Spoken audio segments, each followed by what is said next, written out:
Հայ մարտիկ Արման Ծառուկյանը հերթական գոտեմարտը կանցկացնի Real American Freestyle-ում։ Ազատ ոճի ըմբշամարտի ամերիկյան լիգայում Ծառուկյանի 4-րդ մրցակիցը կլինի ամերիկացի Քիլոն Ջիմիսոնը։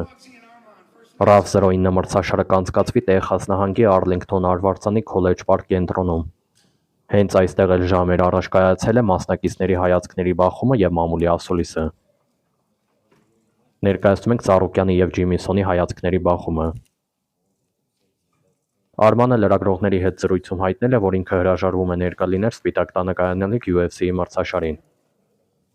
Ծառուկյանը որպես պահեստային մարտիկ հայտավորված է UFC-ի թեթևքաշային կարգի տիտղոսի համար մենամարտում։ Տիտղոսի առաջին պաշտպանությունը կանցկացնի վրացի Իլյա Տոպուրյան, նրա մրցակիցը կլինի ամերիկացի Ջասթին Գեյջին։ Եթե մարտիկներից մեկը վնասված կունենա կամ ինչ-որ խնդիր, Ծառուկյանը պետք է փոխարինի։ Սակայն հայ մարտիկը կարծում է, որ նրանք երկուսն էլ պատրաստ կլինեն մենամարտին և իր մասնակցությունը անիմաստ է։ Արմանը նախընտրում է հունիսի 13-ին մասնակցել RAF-ի հերթական մրցաշարին։ Արդեն հայտնի է, որ Ծառուկյանի մրցակիցը այդ մրցաշարում կլինի UFC-ի նախկին մարտիկ Տոնի Ֆերգյուսոնը։ Ինչ վերաբերում է RAW 09 մրցաշարին, այն կմեկնարկի մայիսի 30-ին լույսի 31-ի գիշերը Երևանի ժամանակով 4-ին։ Արոշանյան մեդիայի տելեգրամի անալիքում ուղիղ եթերի հղում կտեղադրվի։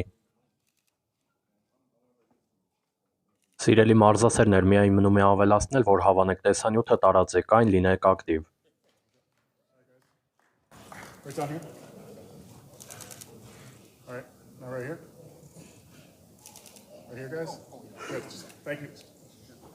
All right, next up, you got Mira versus Frankie Edgar.